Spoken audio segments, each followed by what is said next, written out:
you want to hear a joke? No. Why not? I guess I do. How does a non-binary samurai kill people?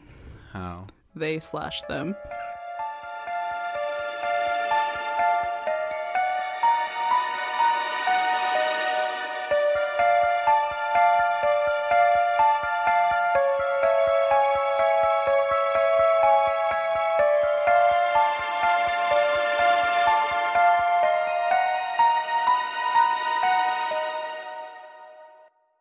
Hi, podcast besties. Hi, besties. How are you?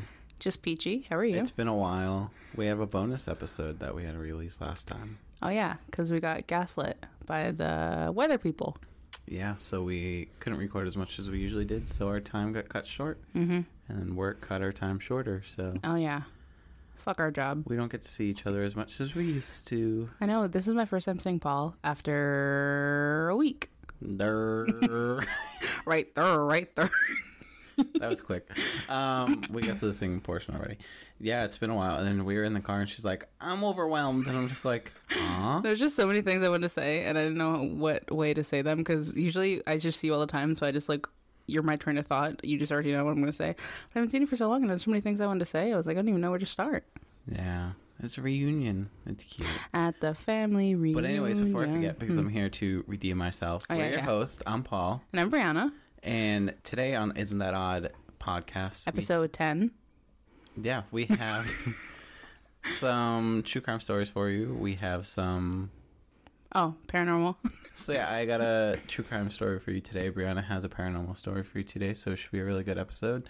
And especially it's the first one that we were talking about, our first one back together as a couple. Reunited and Speaking it of being a feels couple, so good. Breana and I have this really great idea of pretending to fight in public like we're a couple and just watch people I had look at no idea what you were going to say. I was like, we have a really great idea to do what? I was like, what are you going to say? No, yeah. So we went into this this tea place that opened across the street from our job. Across a lot, I guess. I don't know. So we were in there and I don't know why, but I just thought it'd be so funny if I just started like bitching to Paul out loud and then like people started like turning their heads to look at us. I was like, oh yeah, this would be fun. And so then we created this persona that I was mad at Paul because he was gay, and yeah, it was funny. Yeah, and then in the middle of the parking lot I was just like, it's because I sucked a dick that one time, huh? And then we just started laughing and we just couldn't keep up the bit. But that's our plan. We want to go to like some sort of mall, like indoor mall, and just like for the drama of it. It'd be so funny. Because let me tell you, if I was in a mall and I just heard a couple fighting, I would plop myself down right there. I'd be like, sis, tell me what he did. Tell me what he did. Yeah. Give me the tea. I'd suddenly be a janitor for the mall, and I'd start washing the windows with the shirt that I bought from whoever knows where. Hot Topic. Have you ever shopped at? Did you ever shop at Hot Topic? No. Neither did I. I tried to because I was like, this is a cool thing, but I never actually I do like going into Spencer's, though. Spencer's always has fun Maybe stuff. like a Super Mario Brothers t-shirt at one point, but other than that. I like Spencer's the most. I don't know if they're similar, but I like the vibe Spencer has. Except the back corner, because I never used to go to the back corner where like all the sex stuff is. All the sex stuff is. Yeah, I didn't go that far. I never went that far, but I always looked like the little like shot cups. Like I have a little shot cup collection of like cups I've gotten from Spencer's, and they're really funny. I'm not positive I actually bought anything from Spencer's before, but I've gone in there a lot. I bought piercings from there. I've bought t-shirts. You know, the buttons I have on the roof of my car. I got a lot of those from Spencer's. A lot of stuff. I'm just quirky and different. Can't help it. Did I bought posters? Do they sell posters there? Yes. Maybe I've gotten posters there. I don't remember. But I've always just remembered as like just going into Spencer's and being those kids and just laugh at stuff. Laugh at the sex stuff. Like, oh, that's a dildo. Paul's like, Nah, bro, you think that looks good? Bro, is that big? Is that enough? It's at least 3 inches. Is 3 inches enough? I don't know. It's a lot of snow. So in this episode's poll, we're going to ask, is 3 inches enough? Oh, yeah. We probably should. That'd be funny. On Spotify, go and vote right now. Proud of you. Welcome back. Okay, I'm done. You don't want to talk anymore? Are you already sick of me? Wow. I just want you to start talking. The thing is, I don't want to talk, and that's why. Oh. I have a lot, and it's just reading it is just not what I want to do. You could sing it. You could perform it. Absolutely not. You could turn the mic up so I could pick you up across the room. I was doing these notes yesterday, and I just kept going, and then I was done, and I sent a picture to Brianna. I was like, I guess I'm done now, and I just have 6 pages of notes. For episode 11 is also a lot of notes at 6 pages. Oh, that's good, because mine, it balances out that I don't think the one I have this episode is short, though, so this might be a long episode. And if it's not, buckle in, buttercups. We got a long episode. Strap in and strap on. You said that before. Strap in and strap on. You said that before, yeah. Speaking of strap-ons, go to Spencer's, 20% off. Tired of the ads? Speaking of ads, I don't think we talked about this yet. We did get an ad. We finally got an ad. Yeah, but I don't... But we're not going to bother to record it because... It's like every 1,000 plays, we get $14. And I'm like, no. Yeah. We get a decent amount of plays, don't get me wrong, but... Even if that was the case, we're definitely not getting enough where $14 every 1,000 is going to make a difference. Yeah. So... Unless we do it, and then that first $14 we are like, yay, but that's... I kind of wanted to do it just for the laughs of it all, because we're always just like tired of the ads, and then like make a joke of the ads, but all of a sudden it's just like, here's a real ad. I know, I was like, yeah, Paul, if you want to record it, you can, but I don't want to, and he just hasn't done it. It'd be funny. So maybe I'll record it one day. We'll find out. Yeah. Do you want to hear another joke? I have another joke. Fine. Okay, you ready? Okay. If April showers bring May flowers, what do May flowers bring? Pilgrims.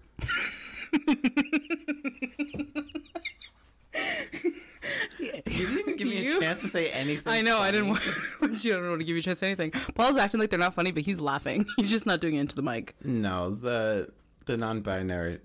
What did the fish say when it swam into a wall? What? Damn! I got one more. Oh my god. If the brand Apple was to make a car, what would be missing? What? Windows.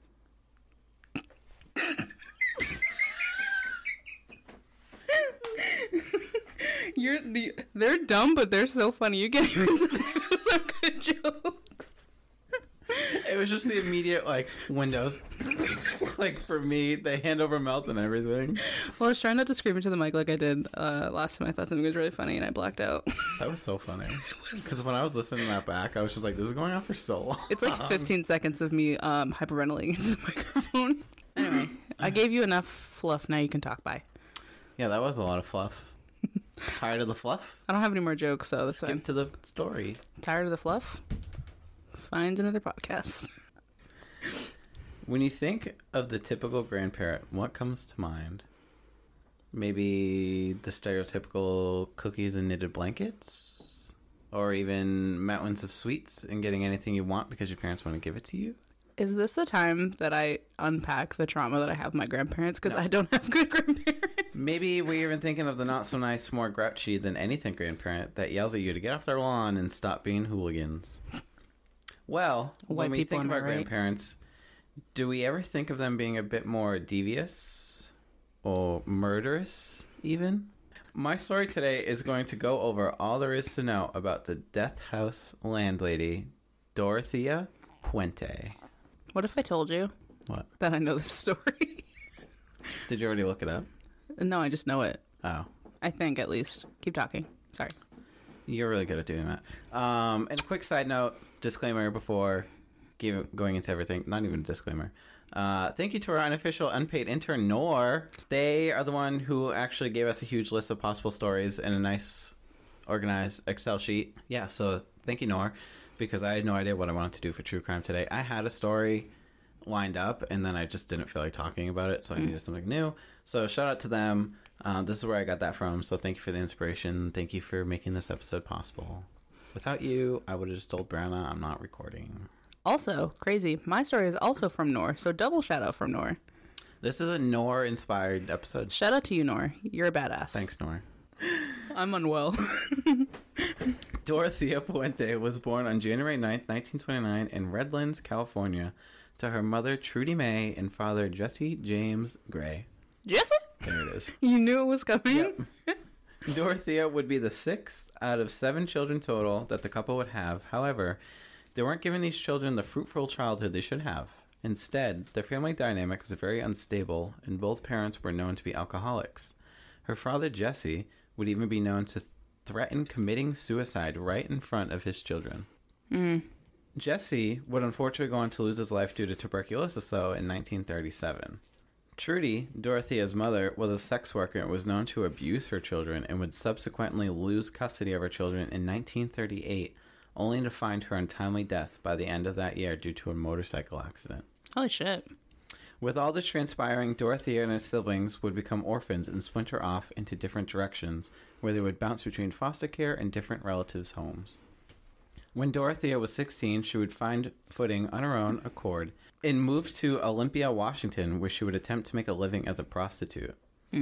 Not long before, she would find herself in her first marriage in 1945 to a soldier named Fred McFall, who was just returning from the Pacific War.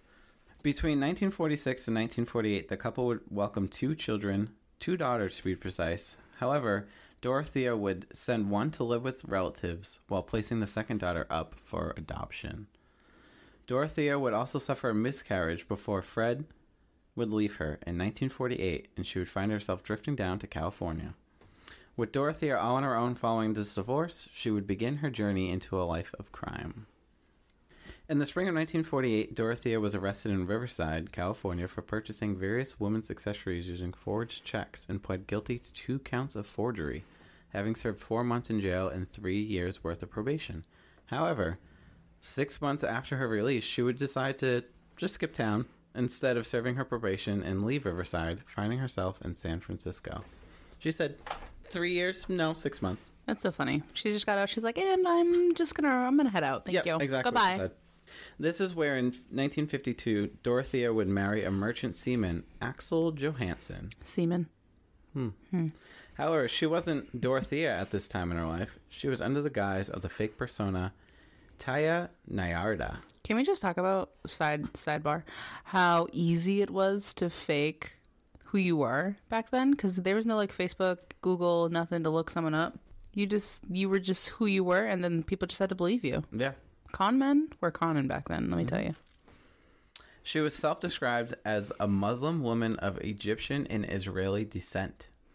This marriage, as we can assume from the truth being negated from the beginning by this, it was very turbulent and featured Dorothea gambling Axel's money away as he was away on the sea trips. That's such a funny name. So she would essentially, when he goes away on these trips, she would just invite men over to her place and they would just gamble. And she gambled all this man's money away. Clearly she wasn't good at gambling. Who looks at a car and is just like, that's a great name for my son, Axel. Are you talking about because the axles on cars? Yeah. Yeah. It's spelled the same, isn't it? Isn't it A-X-E-L? A-X, yeah. Yeah. The dad's a mechanic. He loves working on cars. Named his kid Axel. Anyway. Dorothea would be arrested. It'd be really funny if we had any listeners that were named Axel. If you are. We love you. Shoot us an email. Let me know. Backstory. Yeah, tell me why you got named that. Dorothea would be arrested again in 1960 for owning and operating a bookkeeping firm as a front for a brothel down in Sacramento. Money laundering! Yeah. Mattress firm. Allegedly.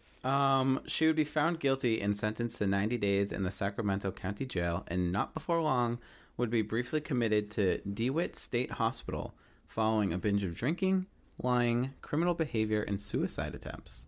The doctors at the hospital would go on to diagnose her as a pathological liar with an unstable personality. I didn't know you could be diagnosed as a pathological liar. I didn't either. And then I read this and I was like, Even with all this going on, Dorothea and Axel would stay married for 14 years, finally getting divorced in 1966, although Dorothea would continue to use Johansson's last name for some time following the separation, as she did with everyone she marries. She would assume yet again another identity of Sharon Johansson and hide her delinquent behavior by portraying herself as a devout Christian woman. There's no love like a Christian's hate. Nope. This is where she would begin her reputation as a caregiver by providing young women with a sanctuary from poverty and abuse without charge. In 1968, Dorothea would finally obtain the Puente last name by marrying Roberto Puente. This, just like her other marriages, would not be healthy or lead to her happily ever after, as only 16 months later they would separate. Shocker. With Dorothea citing domestic abuse. Oh. Which I put a side note. Let's not forget, she was diagnosed as a pathological liar. True. So, was he abusing her, or was she just finagling her way through life as she had already and just didn't want this man and just got out of it and kept his last name? Who knows? Grain of salt. I know we're all about trusting the victim, but I don't know about this case. Amber Turd. The divorce, we should do a whole episode on that because that's interesting. Anyway, the divorce would not be finalized until 1973 as Dorothea fled to Mexico, and the two would have a turbulent relationship throughout before Dorothea would go on to file a restraining order in 1975. She would continue to use the Puente surname for more than 20 years following. Following her divorce from Roberto, Dorothea would start to evolve, and the Dorothea I am here to truly speak about. So, screw the... I was just about to say the time frame seems really long because you keep saying, like, over 10 plus years, but I just remember that you started this talking about grandparents. I was like, oh, she's old as fuck. Yeah, she's very old. And I wanted to just give a lot of background, especially leading up to how she even got her last name and how we got to this point. So, Dorothea would put her focus on running a boarding school that was located at 21st and F Streets in Sacramento. Dorothea would establish herself as a genuine resource to the community and would cater to alcoholics, homeless people, and the mentally ill, even holding AA meetings and assisting individuals in signing up for Social Security. Dorothea really honed in on what is known as shadow people, or in easier terms, people who are homeless or are struggling and really have no close friends or family. Why are they called shadow people? Because they just kind of blend in with the shadows. No one really sees them. No one really cares about them. Which, shout out to episode 2. Candyman, Dean. Cool. I don't like to talk about that. That's who he went after. I don't like to talk about that episode. Yeah. That was a lot. I don't know if I'll ever go that dark again. Yeah, if you haven't noticed, we've leaned away from crimes against children because it's not fun to talk about. No. At all. We both came to the conclusion where we're just like, it's, no. We'll maybe one day. A little bit more. Yeah, maybe one day, but never soon. No. Dorothea's. So if you want to know what we're talking about, episode 2. If you haven't listened to it, no, give it a try. But big warnings and trigger warnings there. It's a lot to digest. Or you could just skip through and listen to the Slender Man, which also is eerie, but not as bad. Not as bad. So Dorothea's public image at this time was crafted to be a respectable older matron that would be seen wearing vintage clothing, the stereotypical large granny glasses, and letting her hair turn good old natural gray. But this goes back to what you're saying, like the timeline, how it's kept pushing it and how she is old, because now she's crafting her I'm a good person by being essentially cosplaying as the typical granny with the big ass glasses, the old vintage clothing. Like that's the image she's going for right now. Not the cosplaying. She is cosplaying. She's been cosplaying her whole life. So she would also lean into changing her public image by establishing herself as a respectable member in Sacramento's Hispanic community by funding charities, scholarships, and radio programs. In 1978, Dorothea was charged and convicted of illegally cashing 34 state and federal checks that belonged to her tenants, and this would just be the beginning of her upcoming crime spree. Taking us now to April of 1982, so jumping a few more years. April what? That's all I've been doing. Huh? April what? Of 1982. Oh, my birthday's in April. Didn't specify the date. What? This, I think, is going to come out around my birthday. Happy birthday. My birthday's April 7th. Say happy birthday, bye. Happy birthday, bye. Taking us to April 1982, Dorothea would welcome a new tenant, Ruth Monroe, to her upstairs apartment. However, Ruth would soon die from an overdose of codeine and acetaminophen, or aka Tylenol. When questioned by police, Dorothea would tell them that Ruth was a very depressed woman due to her husband being terminally ill, essentially shaping the narrative to be a suicide. The police would end up leaving the cause of death as undetermined, as there was just such an excessive amount of these drugs in her system, and while She was bedridden at the time, so possible. Bedridden woman, terminally ill husband, overdose doesn't seem too out of the question. A few weeks following these events, the police would find themselves back at this very apartment building as Malcolm McKenzie, a 74-year-old pensioner, would happen to be the one of 4 elderly people Dorothea was accused of drugging, and called the police to report Dorothea as purposely drugging him, as mentioned, and also stealing from him. This would find Dorothea convicted of 3 theft charges and sentenced to 5 years in prison on August 18, 1982. She's in prison a lot. I was just about to say, she just stays in jail. Yeah. She gets out, she's like, I'm good, does some shit, I'm back. Yeah. Hey, girl. However, this time in jail wouldn't prove to be all for nothing. While she was in jail, she had a bit of a pen pal through correspondence with a 77-year-old retiree from Oregon named Everson Gilmouth. Everson. And scene. A friendship would begin developing between the two, and when Dorothea was finally released in 1985 after serving just 3 years of her 5-year sentence, the two would meet, with Everson waiting outside of the prison in a red 1980 Ford pickup. Now, this is also a very important fact, so pin that in your brains. Wait, the pickup? 1980 Ford pickup. Okay. Red Built for tough. Ford What was that I said at work? You're built for tough. That's why you built Ford tough. Got a Ford F-150.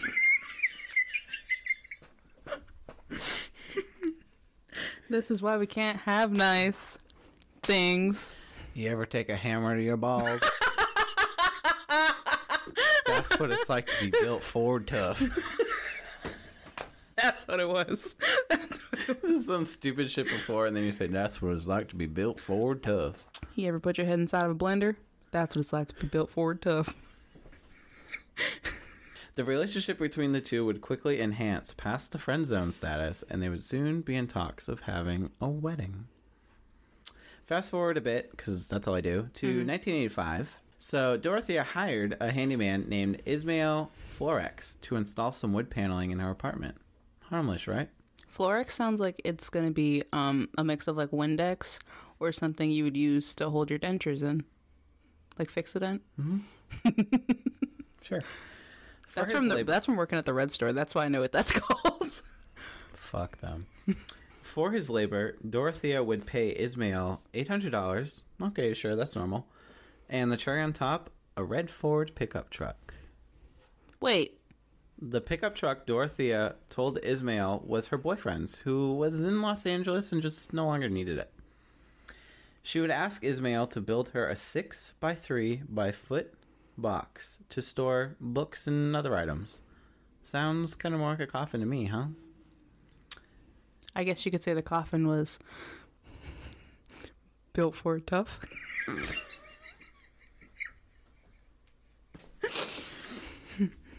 She would also go on to ask Ismail to transport the filled sealed box to a storage depot, in which he agreed, and Dorothea would help along the way. However, on their route to the storage depot, Dorothea had Ismail pull over on the Garden Highway in Sutter County and dump the box of, junk, on the riverbank at an unofficial household junk dumping site. It wouldn't be until January 1st of 1986, so about a year later, when a fisherman would spot the suspicious-looking coffin-shaped box near the river and call authorities to investigate. The investigators on the scene would open the box and find a badly decomposed and rather unidentifiable body of an elderly man inside. While this was happening, Dorothea was continuing to collect Everson's pension and wrote letters to his family that explained the reason for his disappearance as merely, he's just ill. She would continue maintaining the boarding house and taking in as many as 40 new tenants. For 3 years, Everson's body would remain unidentifiable, and Dorothea would continue to accept elderly boarders and collect the tenants' monthly mail before they saw it and paid them stipends, pocketing the rest for expenses. Also, That's illegal. Huh? That's illegal. That's really illegal. Yes. Also, during this time, parole agents would visit Dorothea at least 15 times. And even though she was ordered to keep away from the elderly and refrain from handling government checks, No violations were ever noted. She's also the elderly, so she's supposed to not be around herself. But it's crazy that she has parole agents that are coming to visit her, like, boarding house that's full of elderly people, and she's handling all this mail and checks, and they're just like, we see nothing. That happens often. Does it? Of, like, them saying that they're actually, like, visiting people and they're not. That's probably what happened here, because... That happens a lot with a lot of government programs. Interesting. However, Dorothea's sweet old granny facade would not last forever. Suspicion would take charge when neighbors started noticing odd activities of homeless alcoholics known to the area as Chief. Dorothea was said to have adopted Chief and hired him as her handyman. How do you adopt a grown man? Well, adopted's in quotations. She and Chief would dig in the basement and cart soil and rubbish away from the house in wheelbarrows, later leaving the basement floor covered with a concrete slab. Chief would later dismantle a garage in the backyard and install a fresh concrete slab there as well. Strangely enough, not long after these slabs were laid down, Chief would just disappear. Now, let us move forward again to November 1st of 1988. This date was very important as it was the beginning of the end for Dorothea. She has to be old as fuck at this point. She is. She is. Don't worry about it. Okay. Dorothea. She was 59. I feel like that's not correct. Yeah. Because I feel like she... Because she was born in 1929. And this is 1988. I feel like she's a lot older than that. That's why I was making jokes about being elderly. Oh, maybe it's because you said she was like playing the role of being elderly with like the gray. Elderly, gray hair, big glasses. Now that makes sense. I was like, how's she cosplaying? And I'm sure at this point she's not taking care necessarily of like her skin or anything, so it's getting wrinkly. It's getting to that look. So this is the day that police went to Dorothea's apartment and inquired about the disappearance of a tenant, Alvaro Bert Montoya. Alvaro was a developmentally disabled man with schizophrenia and was reported missing by his social worker. While police were on property, they took notice to the disturbed soil on the property in the backyard. This led them to do some digging, literally, and what they found was not the man they were looking for, but instead, they uncovered the body of another tenant, Leona Carpenter, who was 78 years old. This discovery led to a full-fledged hunt and would lead police to discovering a total of 7 bodies throughout the property. Dorothea would be charged with a total of 9 murders in total. 77-year-old Everson Gilmouth, 61-year-old Ruth Monroe, 78-year-old Leona Carpenter, 51-year-old Alvaro Bert Gonzalez Montoya, 64-year-old Dorothy Miller, 55-year-old Benjamin Fink, 62-year-old James Gallup, 64-year-old Vera Faye Martin, and 78-year-old Betty Palmer. According to the investigators on this case, it was found that most of Dorothea's victims had been drugged until they overdosed. As we saw with Ruth's case, Dorothea would then proceed to wrap them in bedsheets and plastic lining before dragging them to the open pits in the backyard for burial. Crazy enough, during the beginning stages of the investigation, Dorothea was not an immediate suspect and was actually allowed to leave the property. I don't understand how. Which she did, to get a simple cup of coffee at a nearby hotel. And I bet she never came back. And just fled to Los Angeles. Okay, cool. Oh my god, it's like how Chris Olsen will just get on a plane and bring somebody coffee. She's like, I just wanted this one coffee shop that's in Los Angeles. Yeah, I told you I was going to get coffee. That's what I did. Someone called me in LA, I got to bring home coffee. Yeah, like I just wanted this one coffee. TikTok, babe. This is where she would befriend an elderly male whom she met in a bar, but unbeknownst to her, he recognized her from a television's news report. Oh, fuck yeah. The man would go on to contact local law enforcement, who would quickly dive in on their location and arrest Dorothea. She was probably like, this motherfucker. Dorothea's trial would begin in October of 1992 and end a year later. During the trial, the prosecutor, John O'Mara, called over 130 witnesses and argued to the jury that Dorothea had used sleeping pills to put her tenants to sleep, then suffocate them, and hired convicts to dig holes in her yard. The jury would go on to find Dorothea guilty of 3 murders after over a month of deliberations.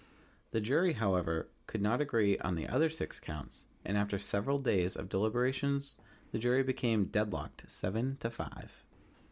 Judge Michael J. Verga would declare a mistrial when the jury informed him no further deliberations would change their minds. Under the law at the time, Dorothea would receive life without the possibility of parole and was incarcerated at Central California Women's Facility in Chowchilla, California. Oh, that's interesting. Wait, so he, instead of her getting off because it's a mistrial, she just got life in prison? Because of the law at the time, yeah. They should bring the law back. For the remainder of her life, Dorothea would claim innocence and insisted that all of her boarders died of natural causes. And she just buried them in the ground? Up until her death in prison on March 27th, 2011, from, coincidentally enough, natural causes, at the age of 82. While grandparents and the matured adults of our world can come across sweet, innocent, and full of candy and treats, always think twice before trusting one as your landlord.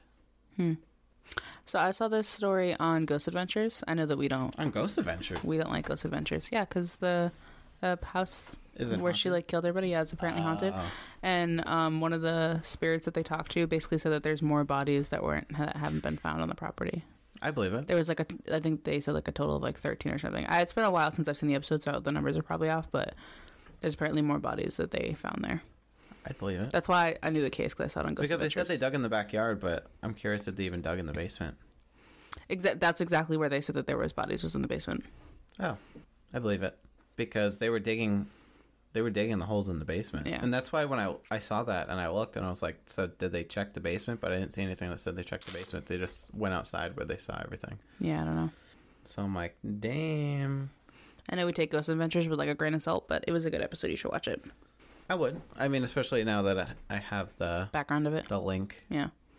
the connection, The lid. connects. The lid. That makes sense why you didn't have like any Input. input or Because like, oh my God. I knew the story. That's why I told you the thing. I was like, what if I told you that I knew the story? Which is funny because To be fair, though, you really can't surprise me with a lot of different stories. I mean, you've done a very good job of it. You've found a lot that I didn't know, like, mainstreamly. But since I consume so much true crime media, there's a lot of stories that I know. This is what happens when I take Nor's advice. Thanks, Nor. No. No, I truthfully just had no idea what I wanted to do, and this one seemed interesting. Yeah. It is an interesting story. It's a very good one. Yeah. This old biddy just hacking people out. Yeah. Love it. And That's cashing why their I checks. don't like old people. She hacked them out, cashing their checks. Good life. Good life. Couldn't be me, but good life. I don't feel like taking an ad break, so. All that running seems like a lot of work. All that what? Running when she gets caught. Okay. Okay, so, okay. Okay, so like we said earlier, shut the fuck up. So like we said earlier, my story is going to be a paranormal story. My sources today are wikipedia.com and the Tennessee State Library Archives website. First of all, thank you to our unpaid research assistant, Nor, for the recommendation. You know, again, shout out to you, Nor. You're amazing. So today's story is considered America's greatest ghost story. And we're... Do you? No, I just want to be like you. I usually don't say that. I usually like let you get through it a little bit, and then I'm like, oh no, I know the story. So we're going to be taking a little trip to Tennessee. You're the only 10 I see. Ew. Which, fun fact, is the birthplace of Mountain Dew, cotton candy, and moon pies. All disgusting things. Well, moon pie's good. But Stay the other shut. two disgusting. Hey, Stacia, moon pie sales are booming. Just know that. You're just staring at me. So, this one time, me and Stacia were in the store, and we saw moon pies on the shelf, and I was like, what the fuck is a moon pie? And then there's like a thing going on Twitter where someone tweeted moon pies and was just like, oh, you guys suck. And then they're like, oh, sales are booming. So it's just a joke that we always say. So that was just an inside joke thing. Okay. But we're going to be going back before Mountain Dew, cotton candy, moon pies, all of that. We're going to be going back to the 1800s. So today we're going to be talking about the Bell Witch. Do you actually know this? I think so. Proud of you. Thank you. I finally know one. Jesus Christ. So John Bell Sr. was born in Halifax County, North Carolina in 1750. He was the son of Anne Jones and William Bell. Proud of you. Thank you. In 1782, John married Lucy Williams, who was the daughter of a prominent farmer, John Williams, in the county of North Carolina. The Bells, so the Bells being John. North Carolina. I thought this was Tennessee. We're starting in North Carolina. Oh, sorry. Jeez Louise. The Bells bought a farm, the Bells being John Sr. and Lucy, bought a farm in Edgecombe County and began assembling wealth and influence in the area. So in 1804, the family, consisting of John and Lucy Bell, and their 9 fucking children. Nice. 9. She pushed 9 heads out of that thing. The kids' names were Jesse, John Jr., Drury, Benjamin, Esther, Zodic, Elizabeth, who we're going to call Betsy, Richard, Williams, and Joel Igart. I think is how you pronounce his name. No, it's 9. Oh. It's because I said Elizabeth, but we're going to call her Betsy. Oh. Anyway, that whole family, they built a house and they started a farm on 1,000 acres, which is insane. It's a lot of acres. Yeah, it is. It was located on the Red River in Robertson County in Paul, Tennessee. So now we're in Tennessee. There you go. So now that they're on their new home, their new property, in 1817, strange animals began visiting the fields, in which John Sr. fired a shot at a dog-like creature, which then vanished. Skinwalker. Possibly. Drury and Betsy also reported seeing strange creatures near the property as well. Wait, aren't you not supposed to say Skinwalker? Oh, well. You clearly don't care because you say it a lot. Because you say it and I don't say it. You say it, I'm like, cool, yeah, sure. I'm like, Flesh Runner. You're like, you just say it. Bloody Mary. Skinwalker, Skinwalker, Skinwalker. Drury and Betsy also reported seeing strange creatures near the property. These sightings were accompanied by strange sounds around the house as well. The family would regularly wake up to sounds of late-night knocking that would rattle the walls and windows. First of all, fuck that. Sound like a knock at that point. Yeah. Fucking rattling your whole house and it's a knock. Why did I say the exact thing that was described as that? I was like, sure. Wings flapping around in the ceilings. It's called a bird in your ceiling, but okay. Choking. They would hear sounds of choking, which to me, just with a house full of 9, incest, babe. Sounds like you're listening into my bedroom. Am I right? Go ahead. Yes, I'm into that. Okay. Shut the fuck up. I'm not afraid to admit it. Stones dropping, chains dragging, dogs fighting. That's where it ends. Oh. And rats gnawing at the bedpost.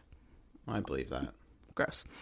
But when they lit a candle, the sounds would stop. And no rats could be found in the home, despite thoroughly searching, and no damage was ever found on the furniture. But they would hear it. So John Sr. was considered an upstanding citizen and deacon at the Red River Baptist Church, which is in the area that they lived. So he never wanted to tell anybody about the disturbances that they were experiencing on their new property, because he didn't want to tarnish his reputation. Taylor's version.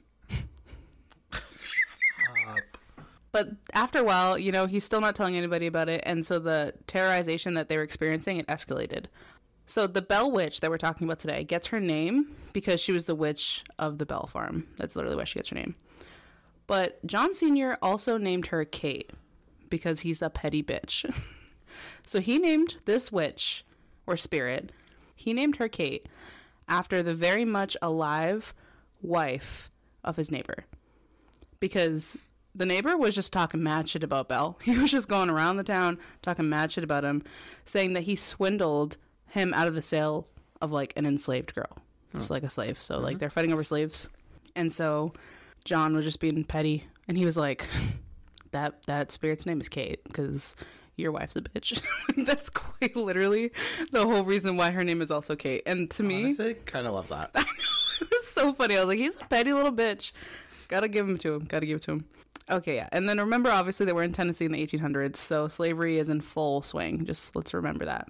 But we're going to be calling her from Kate. From now on, we're not going to be calling her the Bell Witch. We're going to call her Kate, just FYI, because I live for that drama. So the Bell Witch / Kate mostly targeted John Sr. and his youngest daughter, Betsy, a.k.a. Elizabeth. But Joel and Richard also reported being struck, pinched, and having their hair pulled relentlessly. Can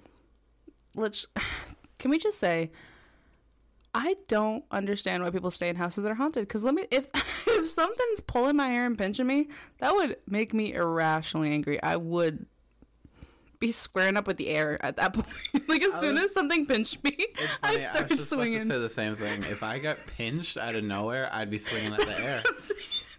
Like I'd rather you slap me out of nowhere. Like a slap, I'd be like, oh, what the fuck? A pinch, anger. You can just slap me on the butt. I'll accept that. Back to the story.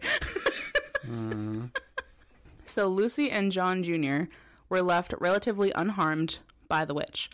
Lucy was proclaimed by Kate to be the most perfect living woman. The witch showed her a great deal of compassion, even caring for her and singing to her while she was ill. Which, like, that's not a good thing either. Like, to be tormented by a spirit or to have a spirit like you, neither of those are a good thing. Honestly, cater me, spirit mommy. Go for it. Why not? She's a petty bitch. Wait till we get into it. She's a petty bitch. The whole time I was writing these notes, I was like, queen. Every time she was doing something, I was like, queen. John Jr. had a long, intense conversation with the witch, but he never showed any, like, animosity for it. While he was having the conversation with it, it was very, like, level-headed, but he did declare that it was a spirit of the damned. So he would talk to the witch. He would never, like, be friendly, but he would just make it very clear, like, this is the devil, basically. Yeah. So Kate did not want Betsy to marry a handsome boy named Joshua Garner. She cursed, threatened, and pulled Betsy's hair, pinched her, slapped her, stuck her with pins, and untied her shoes. Can I just say? I think that would make me more irrational. Pulling my hair and untying my shoes is enough to make me start drinking holy water. Let me just tell you, like that. The untying my shoe, especially if I just tied it and then I look down and it's untied again, I would strangle myself with those That's shoes. why the story is so funny, because, like, yeah, it's a ghost and, like, yeah, it's frightening, but she's doing the pettiest fucking shit, and it would make me so fucking angry. I've never heard of a ghost in tied shoes. That's amazing. So while she's doing all of this to Betsy, Joshua experienced bizarre facial tics, reporting a stiffness of the tongue. Now, to me, that's a weird thing to say. Maybe he just didn't feel like doing his well due diligence in bed. He was like, can't do that, babe. Got stiffness of the tongue. Making an excuse not to go to school, but instead it's making an excuse to not fucking eat out his That's wife. what it sounds like. Well, they're not married yet. But you know. Wait, was sex before marriage a bad thing at that time? Back then, yeah. Well, that could be why. Sex before marriage. You're not doing any of that on my watch. Sex before marriage was a bad thing back then, but slavery was not. Go figure. White people, am I right? Talk about that Christian revolution, right? Talk about that Bible Belt, am I right? Remember? What episode? 9? Yeah, because we're... No. The Canadian Gay Machine. Oh. Because I was talking about the upcoming of homosexuals. Oh, right. Homosexuals. Created by the government.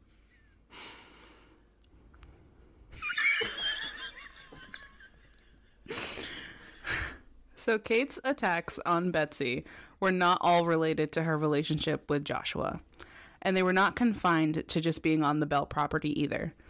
The constant threat, though, it did start to have a toll on her, and she became prone to fainting spells and smothering sensations, often appearing lifeless and exhausted. So she would just faint. Imagine fainting all the time, which is like whatever. I feel like that happens to people when they're pregnant. But imagine constantly being like you're being smothered. That's enough to make you go insane. True. Betsy later describes one incident that happened off of the Bell farm. So her parents sent her to a neighbor's house. Faye Thorne, I think is how you pronounce his first name. It's Theny. Theny? Theny. I'd say Thany. Yeah, I don't know. Whatever Paul just said. Yeah, we'll go with that. She got sent to his house, and when they got ready to go to bed, a loud knocking noise caused the front door to fly open, with a great gust of wind coming in. That's a ghostie coming in. Then he jumped up and lit a candle, only to find the door was not open. So they're laying there. The door is thrown open, gust of wind blowing back, whatever. He gets up, lights a candle, door's closed, no wind. Crazy hair, non-existent. She then reports a soft voice that said, quote, Betsy, you should not have come over here. You know I can follow you anywhere. Now, just get a good night's sleep. A soft hand then patted her cheek and assured them that they would not be disturbed anymore that night. Aww. I don't know about you, but Kate is a gaslight motherfucker. I love her. She made such the drama. She said, I'm going to bust this door open, bust up in here, wind gusting, you're going to light the thing, and babe, you're fine. You shouldn't have come here. You're Babe, fine, though. Hey, babe. You shouldn't come here. You're gonna pay for that. But for right now, just get some sleep, okay? Honestly. I feel bad for you. Just you look exhausted. No, literally. So another account is by a family friend named Frank Miles. So Frank promised to protect Betsy from any further abuse by the spirit. Betsy would say, quote, Frank was the most powerful man any of us ever saw, and just as fearless as any living man. One time he said to me, come sit by me, little sister. Nothing will bother you while I am here. And the witch responded, you go home. You can do no good here. The witch then began abusing Betsy, slapping her, pulling her hair, before turning on Frank and knocking him over and enraging him. It makes me laugh because all I can picture is like her just getting tore the fuck up, right? And then turning back to him, right? And him just getting punched and knocked to the ground and him just like punching the fuck out of the air because he's so pissed.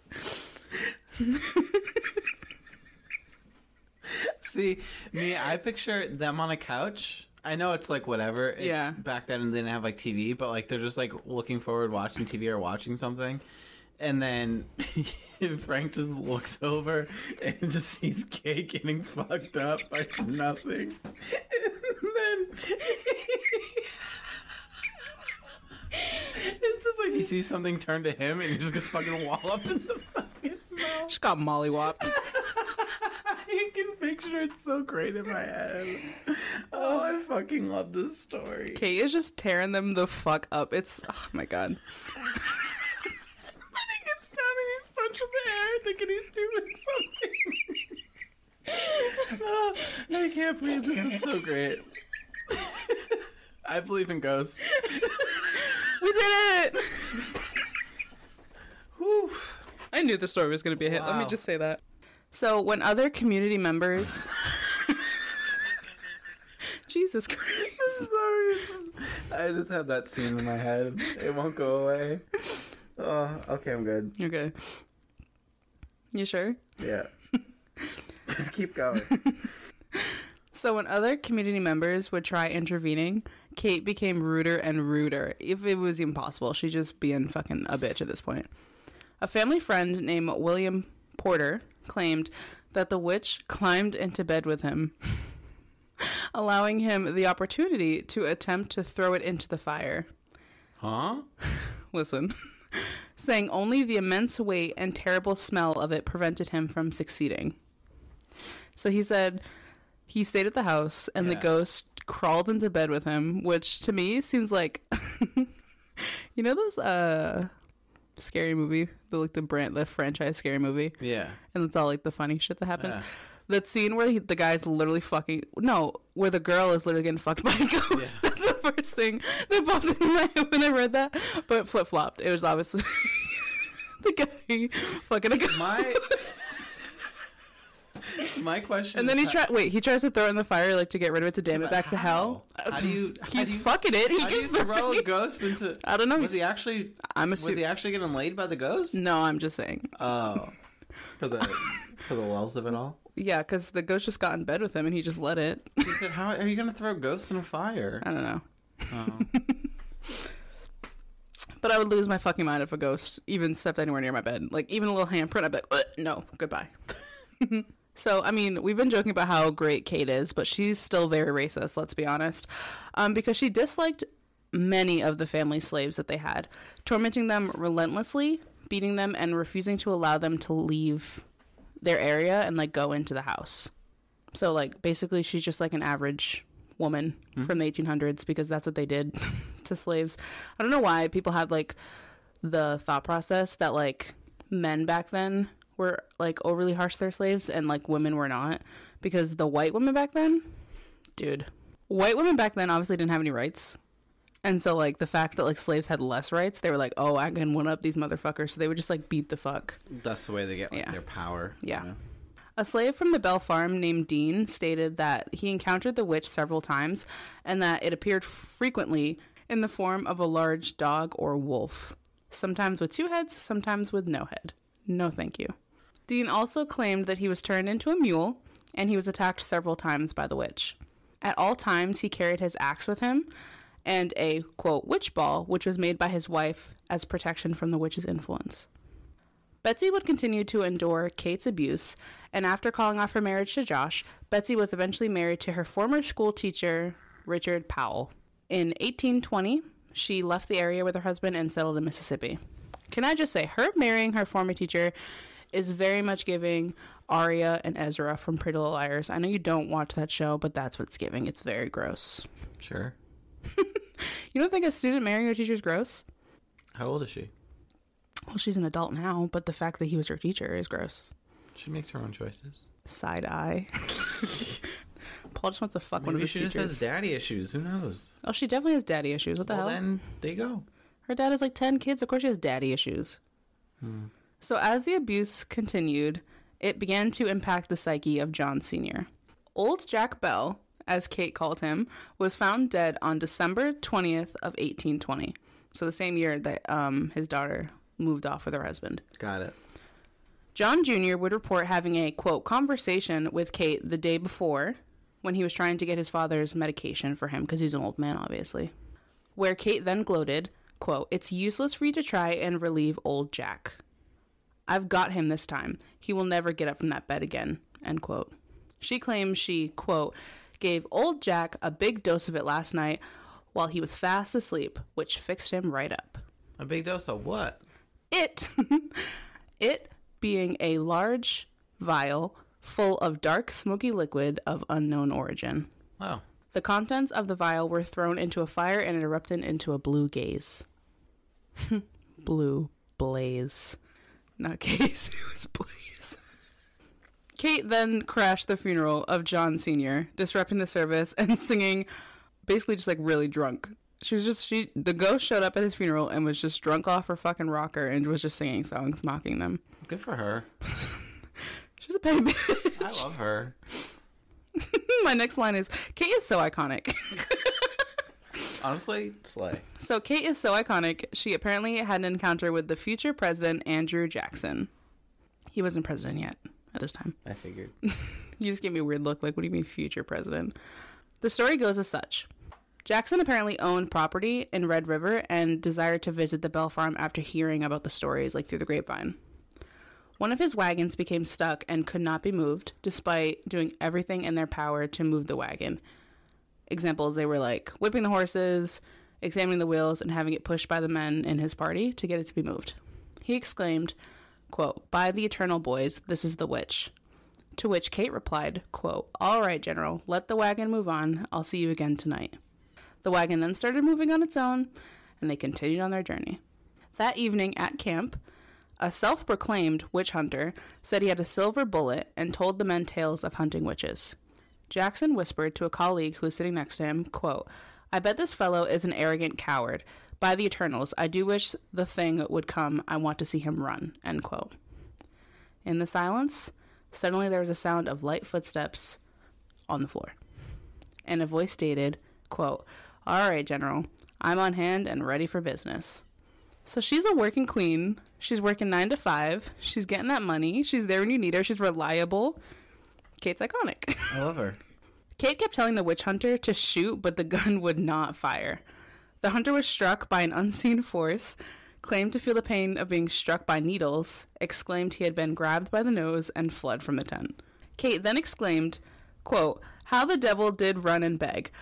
I'll bet he won't come back here again with his old horse pistol that to shoot me. I guess it's fun enough for tonight, General, and you can go to bed now. I will come tomorrow night and show you another round for the crowd." Jackson was eager to stay, but his party had had enough, obviously. Jackson unfortunately had to return to Nashville shortly after, so he didn't get to experience the second night with the witch. So after John Sr.'s death, Kate was active until she stopped in the spring of 1821, so about like a year after he died. She told the family she'd be gone for 7 years and would return, and true to her word, popping back up in February of 1828. Using her same old tricks from the original haunting, so like knocking/banging on the walls and windows, the rat sounds, all that kind of stuff. It stopped again, claiming that she would return again in 1937 to haunt the descendants of the family. So she just kept saying like, oh, okay, I'm done, but I'll be back. But this time, nothing else happened. She did not come back that time. So the farm has been placed on the National History Registry in 2008, and you can actually go visit it. The Bell Witch Cave, which is part of the original family's lands, people have reported a sensation of being choked or a paralysis, whispers and singing, and the sight of a ghostly figure. And sometimes pictures taken in the cave don't develop. This is like pre-iPhone camera. And that's it. That is the story of the Spicy Witch Ghost, the That Bitch Ghost, the Bell Witch. I think we should go visit. We should, because she sounds iconic. I just want to be like, Kate, queen. Every time I say Kate, I think about like our coworker Kate. I'm just like picturing Kate in my head. And where I don't believe in ghosts like that, I think if I went there and I'm like, I love her, she would show up and be like, I know you don't like ghosts, but like, here I am.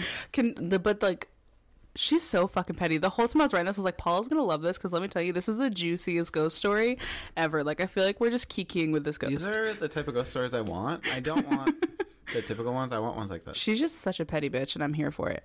Yeah. Shout out to Nora for giving us this recommendation of this petty bitch, because I love her. I love her too. She's my favorite. I mean, besides her racist tendencies, because that's not great. Don't love that. She's not a queen for being racist. No, but she's a queen for being petty. Yeah. Yeah. For sure. For sure. But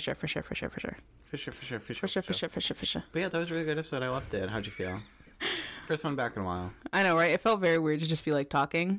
So I fucked up a few times, but that's whatever. That's okay. Don't Who cares? Because magic. Yeah, I'm perfect. I never fuck up. Okay, anyway, so you can follow... No, you screaming. You can follow us on Instagram, Twitter, Facebook at isntthatoddpod. And most importantly, find our podcast on Spotify, Apple Music, well, Apple Podcasts, I should say, not Apple Music. Or really anywhere you get your podcast. Whatever tickles your fancy. Whatever tickles your pickle. Yeah, if you have any recommendations or something you're dying to hear us talk about, we have a Google Doc linked in our link tree from an Instagram bio or episode description where you can give all your recommendations about a true crime, conspiracy, or paranormal story that you want to see here. That's your fave that we haven't talked about yet. Yeah. What Paul said.